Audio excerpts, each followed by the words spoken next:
অস্বাভাৱিক আচৰণ পৃথিৱীৰ পূৰ্বতকৈ বৃদ্ধি হৈছে পৃথিৱীৰ গতি সোনকালে শেষ হ'ব নেকি 2021 বৰ্ষ উদ্বিগ্ন বিশ্বৰ বিজ্ঞানীসকল আমি জানো যে পৃথিৱীয়ে নিজৰ কক্ষপথত এপাক ঘূৰিবলৈ প্ৰয়োজন হয় সম্পূৰ্ণ 24 ঘণ্টা পিছে লাহে লাহে সলনি হৈছে পৃথিৱীৰ আচৰণ বিগত 50 বছৰৰ পিছত প্ৰথমবাৰলৈ নিজৰ কক্ষপথত তীব্ৰ গতিত ঘূৰিবলৈ আৰম্ভ কৰিছে পৃথিৱীয়ে পূৰ্বতকৈ অস্বাভাৱিকভাৱে বৃদ্ধি হৈছে পৃথিৱীৰ গতি 24 ঘণ্টাৰ পূৰ্বেই পৃথিৱীয়ে কক্ষপথত সম্পূৰ্ণ কৰিছে এটা পাক যোৱা বছৰৰ পৰা পৃথিৱীৰ গতিত ধৰা পৰিছে এই পৰিৱৰ্তন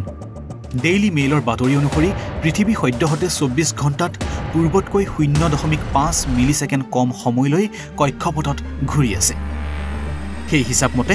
24 ঘণ্টাত হ্ৰাস পাইছে 0.5 মিলিছেকেণ্ড বিগত বৰ্ষৰ 19 জুলাইত 24 ঘণ্টাৰ পৰা হ্ৰাস পাইছিল 1.46 মিলিছেকেণ্ড ইয়াৰ পূৰ্বে 2005 চনত সবাতোকৈ ছুটি দিন লিপিবদ্ধ হৈছিল কিন্তু যোৱা 12 মাহত এনে ধৰণৰ ঘটনা মুঠতে 28 বাৰ ঘটিছে চলিত বৰ্ষৰ পৰাই পৃথিৱীৰ গতি পূৰ্বতকৈ হ্ৰাস হোৱাৰ সম্ভাৱনা আছে বুলি দাবী কৰিছে পেৰিছত অৱস্থিত ইণ্টাৰনেশ্যনেল আৰ্থ ৰোটেশ্যন ছাৰ্ভিচৰ বিজ্ঞানীসকলে পৃথিৱীৰ বৰ্ধিত গতিৰ বাবে বিশ্বৰ সকলো দেশেই সলনি কৰিবলগীয়া হ'ব পাৰে সময়